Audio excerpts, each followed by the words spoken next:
Halloween Exposed by Mark Flynn. A special thanks goes out to Mark Flynn for allowing me to share his article and his information with everybody. Recently, Mark Flynn, author of Forbidden Secrets of the Labyrinth, posted an article that exposes the origins of Halloween, and he was gracious enough to allow me to share it and talk about it here. You can check out the whole article and his entire blog at his website, www.markaflynn.com. That's MarkAFLYNN.com, and I have the links in the description as well. All right, so this is really interesting because there are quite a few Christians who celebrate Halloween, and this was a topic that I discussed with Doc Marquis in a recent episode of the Sharpening Report. I also included the link to that in the description below.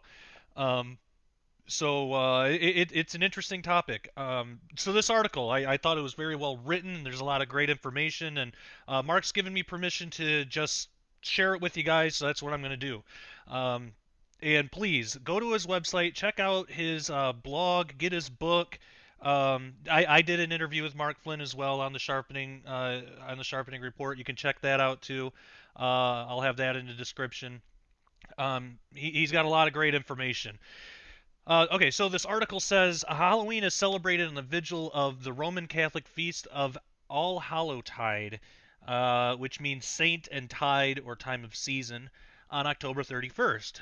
The 3 days, Halloween, which is October 31st, All Saints, which is November 1st, and All Souls, which is November 2nd, are dedicated to the remembrance of the dead, including saints, martyrs, and all the faithful departed believers. October 31st was also the beginning of the Gaelic festival Samhain, and occurred halfway between the autumn equinox and the winter solstice. Cattle were brought down from the summer pastures and slaughtered for the winter among great bonfires. And he writes in here, bone plus fires. This practice was similar to the Roman festival of Pallas, when cattle were, I don't know if that's Palace or Pales. I'm not sure how to pronounce that. When cattle were actually driven through the bonfires during Samhain, it was believed that spirits had the opportunity to visit the world of the living. Feasts were held, and the souls of dead relatives were invited. Today, Halloween includes trick or treating or guising to appear or go in disguise. Children dressed in masks and costumes travel from house to house asking for candy with the phrase trick or treat. The trick is the inferred threat of performing some type of mildly destructive mischief if no treat is given. Guising was also a part of the Samhain festival. Guising or souling on October 31st existed in Great Britain and Ireland long before Halloween was observed in the United States. Masqueraders carrying lanterns made out of scooped out turnips visited homes requesting cakes, fruit, and money. The religious festival of the ancient world still endures a shadow in modern tradition. Sometimes the dates have changed or practices observed from different festivals have amalgamated. The celebration of Halloween is a good example of this type of change over time. Guising or trick or treating has parallels to the antics of the participants of the quintessential masquerade festival celebrated in ancient Rome uh, world during the spring equinox known as Hilaria. And then he has a link here that says see equinox parallels the Georgia Guidestones, a feast of Sybil and Halloween. Um, that goes to something else on his website, another post. So make sure you check that out. Halloween also mimics the ancient Roman feast of Lemuria, observed in on the 9th, 11th, and 13th of May. The lemures, from the singular larvae, meaning mask, also ghost or specter, were shades or spirits of the restless dead. Romans performed rites to exorcise the malevolent and fearful ghosts of the dead from their homes. Ovid notes that at this festival it was the custom to appease or expel the evil spirits by walking barefoot and throwing black beans over the shoulder at night. It was the head of the household who was responsible for getting up at midnight and walking around the house with bare feet, throwing out black beans, and repeating the incantation, I send these, with these beans I redeem me and mine. uh, 9 times. The household would then clash bronze pots while repeating, "Ghosts of my fathers and ancestors be gone," 9 times. The Vestal virgins prepared sacred salted flour cakes, or mola salsa, from the first ears of wheat of the season as offerings to the dead. And today, in parts of England, soul cakes or har cakes are made for All Hallows Eve and given out to solars or geysers.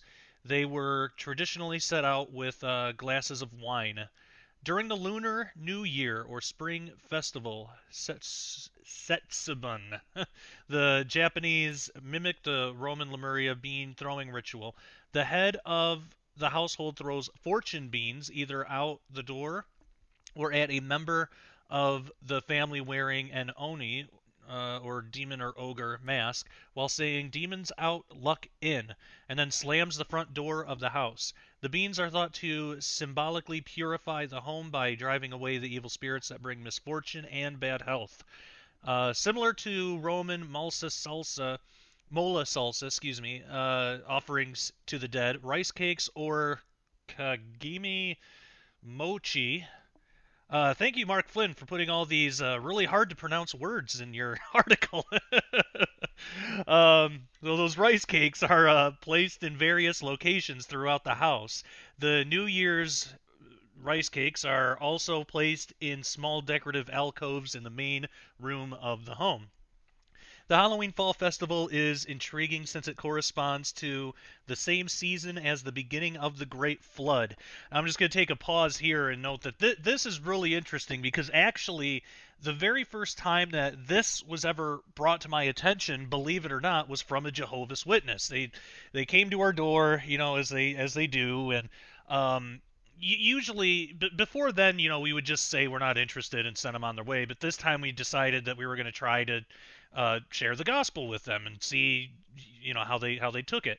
And they were really nice people, and so we had a few talks and everything, uh, and it eventually got to the point where we both realized we weren't going to convert the other. I think so. They kind of stopped coming around. But during our talks, uh, one of them had mentioned this thing about the flood, and that if you look at the date, she said, yeah, check out the date, check it out on the Jewish calendar and see what that corresponds to. And she didn't really tell me what it was, but so I did it, and it's Halloween, and that was interesting, and I vetted it and everything. It's true. It's a real thing. I don't think the Jehovah's Witnesses like came up with that or anything. That just happens to be one thing that they will say that has some truth to it. So, but anyway, so that the whole connection between Halloween and the Great Flood is really interesting. And then so Mark Flynn brings this up in his article, and I haven't heard too many people talk about it. So that's really cool. Okay, so back to the article. It says the Halloween Fall Festival is intriguing since it corresponds to the same season as the beginning of the Great Flood. The Old Testament gives the exact day. 7 Marsheshvan. I am not a Hebrew scholar and do not speak the language, so I'm sure I butchered that. But it literally means eighth month. Sometimes shortened to Sheshvan is the second month of the civil year, which starts on first Tishrei, and the eighth month of the ecclesiastical year, which starts on 1 Nisan on the Hebrew calendar. It's an autumn month which occurs in October to November in the Gregorian calendar. Okay, so Genesis 7:11 says, "In the 600th year of Noah's life, in the second month, the 17th day of the month, the same day were all the fountains of the great deep broken up, and the windows of heaven were opened." So 17 Cheshvan falls on October 30th this year. Then he has a quote here from David Flynn's Watcher website, and for those who might not know, Dave Flynn was Mark's twin brother, a brilliant researcher. He wrote some really good books. His website's still up, so check out his materials too. Unfortunately, he passed away in early 2012, but his research is still out there, and Mark has kind of picked up the mantle, and he's continuing on. So it's fantastic from both Dave and Mark. Really good research. But so he has a quote in here from Dave Flynn, which says, the word which is translated giants in the King James Version of the Bible, in Hebrew, Nephilim, which means those who fell or the fallen ones. Jude, the brother of Jesus, described them as angels having left their first estate in heaven. These fallen angels came to earth for a serious purpose. The fallen ones sought to merge with the bloodline of Adam because of the promise to send a redeemer through Adam's kinsman. The Hebrew says that the sons of God saw that the women were a fit extension, for they sought to extend themselves into this realm from the spirit realm, as well as to extend themselves into the children of promise, the lineage of Adam. Satan tried to prevent the eventual birth in the distant future of the Messiah. The mating of human beings with angels resulted in hybrid creatures, evil spirits with human bodies. The human angel hybrids began to corrupt and destroy the human race, resulting in the deluge, the end of all flesh, except Noah and his family. The Bible uses other names to describe these abominations and their descendants. In addition to the word Nephilim, they are Rephaim, from the root word Rapha, spirits, Genesis 14:5, Anakim, the prideful ones, Numbers 13 and 28 through 33, Amim, the proud deserters, Genesis 14:5, Zuzim, the evil ones, Numbers 14:5, Zamzumim, the evil plotters, Deuteronomy 2:20, Zophim, the watchers, Daniel 4:17, Numbers 23, the seraphim, which means the many. So over 1,000 years, the Nephilim corrupted the earth and oppressed mankind. The Bible states that the giants existed before the flood, and even after that time, Genesis 6:4. This contradicts tradition, but is historically upheld in accounts in Exodus, where descendants of the Nephilim are encountered in Cana by the Israelites. The apocryphal Book of Enoch, a 1st century BC extra biblical manuscript, quoted by Jude and John, details events of the fallen angels. It describes their punishment and even their names. Some of the Nephilim perished, at least their bodies perished, beneath the waters of the flood. The leaders of this rebellious act were chained until Judgment Day at various locations in the earth. Jude and John also relate this account. Job 26:5 in the KJV states, "Dead things are formed under the waters." This seems to imply that men were killed under the waters of the deluge. The original Hebrew text relates something much more mysterious. The literal translation is, "The Rapha were made to writhe from beneath the waters." The word Rapha is only found in Scripture identifying the fallen angels and is never used to denote the human dead anywhere in the Old Testament. The historical basis for the interpretation of Genesis 6 as an account of fallen angels is consistent. Philo, Josephus, Epiphanius, Hilarius, and some other examples. So the similar religious practices of ancient Rome and the undiscerning modern world are from a common origin. Specifically, the bean throwing ritual, the Roman, is closer to the legend, since the head of the household actually throws the beans over the shoulder while looking ahead, is linked to the Phrygian Anatolia legend of the Great Flood of Deucalion and the repopulation of the earth.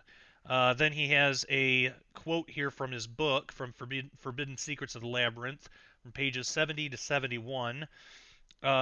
King Deucalion's father, Prometheus, knew that Zeus was about to destroy humanity and instructed his son to build a chest so that Deucalion and his wife, Pyrrha, Greek flaming, might escape. Once the flood was over, Deucalion and Pyrrha touched solid ground on the mountain that towered over the Oracle of Delphi, Mount Parnassus, the mountain of Apollo. Uh, I'm probably not saying this right, but that's okay. You'll have to bear with me. Uh, Deucalion consulted the oracle who apparently survived the flood about what he should do to repopulate the earth. He was instructed to leave the temple and, with veiled heads and loosened clothes, throw behind you the bones of your great mother. Understanding that his mother was Gaia, Deucalion and Pyra picked up rocks. The ones thrown by Deucalion became men, and the ones from Pyra became women. Why on that day commemorating the Great Flood would pagan ritual include masked individuals roaming neighborhoods seeking recognition and mollification while threatening mischief? The Nephilim were before the flood before the flood were excuse me, the Nephilim before the flood wore costumes of human flesh masking their eternal spirit. After the flood they continue to exist, continually seeking bodily habitation before the final judgment. So then here we have Luke 8:27 through 33, which says, "And when he went forth to the land, there met him out of the city a certain man which had devils long time, and wear no clothes, neither abode in any house, but in the tombs. When he saw Jesus, he cried out and fell down before him, and with a loud voice said, What have I to do with thee, Jesus, thou Son of God Most High? I beseech thee, torment me not. For he had commanded the unclean spirits to come out of the man, for oftentimes it had caught him, and he was kept bound with chains and in fetters, and he brake the bands, and was driven of the devil into the wilderness. And Jesus asked him, saying, What is thy name? And he said, Legion, because many devils were entered into him. And they besought him that he would not command them to go out into the deep. And there was there a herd of many swine feeding on the mountain, and they besought him that he would suffer them to enter into them. And he suffered them. And went the devils out of the man, and entered into the swine, and the herd ran violently down a steep place into the lake, and were choked. And that concludes the article. If you wanna check it out, again, it's at Mark Flynn's website. Um, and for the whole story, you can even head over to ministudyministry.com and check out our latest headlines on the front page. The link to this specific article is also in the descriptions below. In the description below. As I said before, Doc Marquis was also a recent guest on my show, The Sharpening Report, and he exposed the horrifying origins of Halloween as well. So make sure to check that out in the link below. If you like these type of videos, don't forget to subscribe to my YouTube channel. You can subscribe below or subscribe directly at youtube.com/ Josh Peck Disclosure. Also, feel free to leave a comment below and let me know what you think of this article, or Halloween in general. Should we as Christians be celebrating it? What do you think? For a limited time, there is a giveaway at Mini Study Ministry for a donation of any amount. I will email you 5 free PDFs of my books. So for more information, you can head over to the Mini Study Ministry donate page at the link below. So that's it. Thank you for watching. Take care, and God bless.